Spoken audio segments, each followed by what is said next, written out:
Welcome students, this is second part of the chapter The Alien Planet, the Green Movement's Role.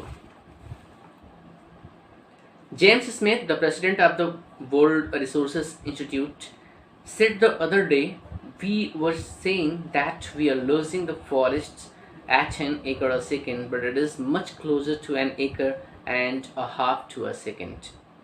अंतर्राष्ट्रीय संस्था के अध्यक्ष James स्पैथ ने कुछ दिन पहले कहा था, हम कह रहे थे कि हम एक सेकंड में 1 एकड़ की दर से जंगलों को खो रहे हैं, लेकिन वास्तविक रिकॉर्ड ये है कि हम 1 सेकंड में लगभग 1.5 एकड़ के आसपास जंगलों को खो रहे हैं।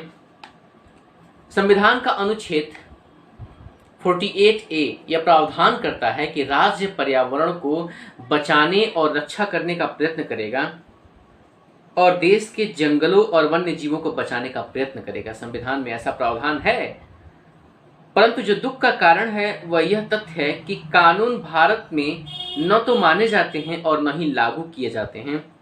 उदाहरण के लिए आप देख लीजिए, संविधान कहता है कि जातिवाद, छुआछूत और बंधुआ मजदूरी खत्म हो, परंतु वे बिना शर्म के संविधान के लागू होने के 44 साल बाद भी फल फूल रहे हैं, ऐसा लेखक का मानना है। हमारे संसदीय आकलन समिति की हाल ही की रिपोर्ट ने भारत के वनों की पिछले 4 दशकों के दौरान हुई विनाशकारी कमी पर प्रकाश डाला है। विश्वसनीय आंकड़ों के अनुसार भारत 3.7 मिलियन एकड़ प्रतिवर्ष की दर से जंगलों को, वनों को खो रहा है। बड़े क्षेत्र जो सरकारी तौर से वन भूमि के रूप में नामांकित हैं, पहले ही वास्तविकता में पेड़ों से रहित हैं, अर्थात कागजों पर जो दिखते हैं कि यहाँ पर जंगल है, लेकिन वास्तव में ऐसा है नहीं। वनों के वास्तविक विनाश का अनुमान सरकारी सांख्यिकी द्वारा दर्शाई गई दर से 8 गुना अधिक है, अर्थात जो सरकारी रिकॉर्ड है, गवर्नमेंट का जो ऑफिशियल रिकॉर्ड है कि इतने वनों का जो क्षरण हुआ है, जंगलों को काट दिया गया है इतने प्रतिशत भूभाग पर से, ऐसा राइटर का मानना है कि वो तथ्य सही नहीं है, बल्कि 8 मल्टीपल जंगल सरकारी रिकॉर्ड के कंपेयर में खत्म हो गए हैं धरती पर से, उनका विनाश कर दिया गया है। स्पेशली भारत की बात यहाँ पर की जा रही है।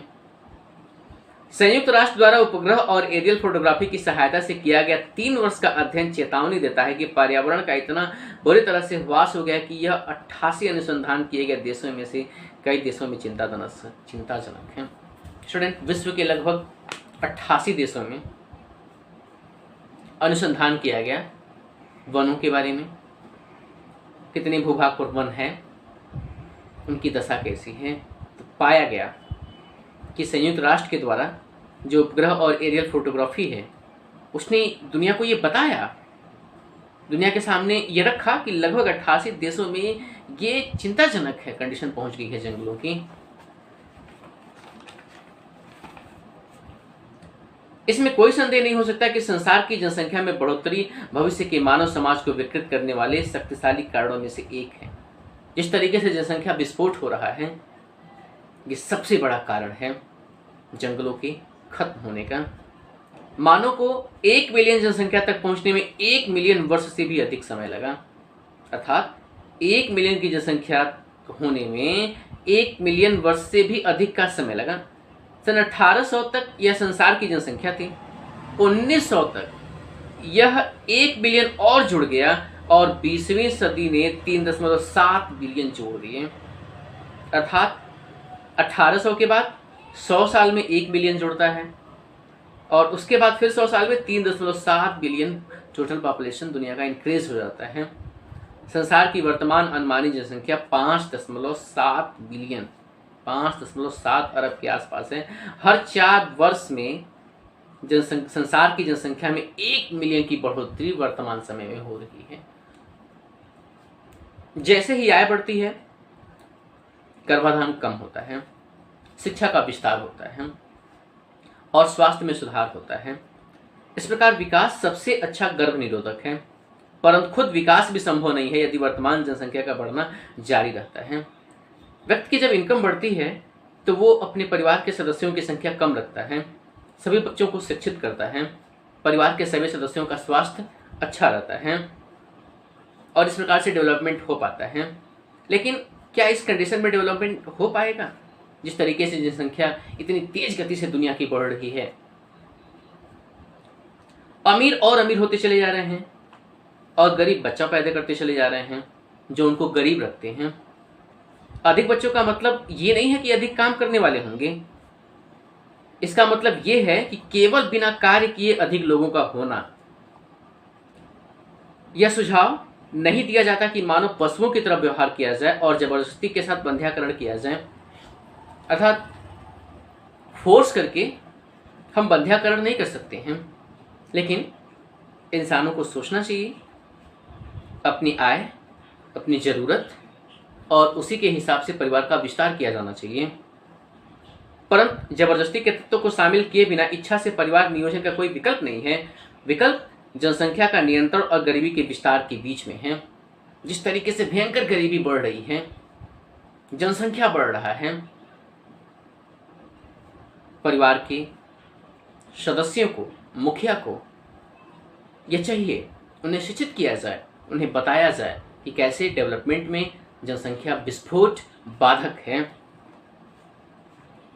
आज भारत की जनसंख्या, जब ये स्टोरी लिखी गई है स्टूडेंट, उस समय की बात है कि आज भारत की जनसंख्या 920 मिलियन होने का अनुमान लगाया जाता है।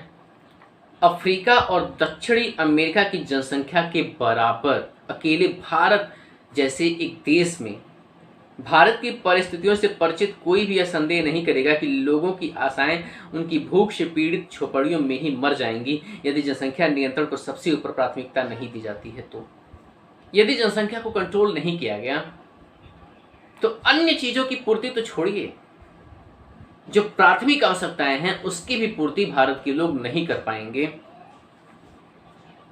मानव इतिहास में पहली बार हम बढ़ती हुई चिंता देख रहे हैं, अर्थात अब इंसान इसके बारे में सचेत हो रहा है, वो चिंतित हो रहा है। केवल लोगों का ही जीवन नहीं, अपितु इस ग्रह का भी तो जीवन खतरे में है जिस पर हम रह रहे हैं। हमने हमारे इसी अस्तित्व को एक संपूर्णता में देखना शुरू कर दिया है। पर्यावरण प्रदूषण केवल हमारे अंत का ही संकेत नहीं देता, यह हमारे भविष्य का पासपोर्ट भी है। नए शुरू हो रहे संसार के स्वप्न ने एक नए युग की शुरुआत कर दी है जो उत्तरदायित्व वाला है, अर्थात इंसान अब रिस्पॉन्सिबल होना शुरू कर दिया हुआ है। ये भावना जागृत हो रही है। यह एक संपूर्ण विचार है, एक परिस्थिति का विचार। संसार को एक अलग अलग भागों के एक समूह की अपेक्षा आपस में जुड़ा हुआ संपूर्ण भाग होने के रूप में देखना, अर्थात हम ये ना देखें कि वो फला देश है, वो फला देश है, वो अपने वहां वो करें, बल्कि हम एक कॉस्मोपॉलिटन विजन रखें, विश्व प्रेमी की भावना रखें कि संपूर्ण विश्व जो है वसुधैव कुटुंबकम एक परिवार है और संपूर्ण दुनिया के लोगों को एक साथ मिलकर रहना है। पर्यावरण का क्षरण नहीं होने देना है, जहां भी इसकी कमी है उसकी प्रतिपूर्ति करनी है। उत्तरदायित्व के इस नए युग में उद्योगों की बहुत बड़ी भूमिका है।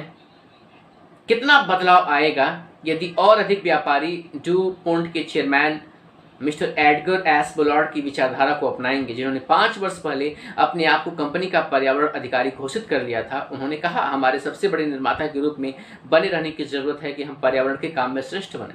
अर्थात हम जो बड़ी बड़ी कंपनियां हैं जिनसे गंदे पानी का उत्सर्जन होता है, तमाम सारे लोगों को रोजगार मिलता है, उन लोगों को चाहिए कि वो अपनी कंपनी को ऑपरेट करने के अलावा पर्यावरण के संरक्षण में भी किस प्रकार से योगदान दे सकते हैं।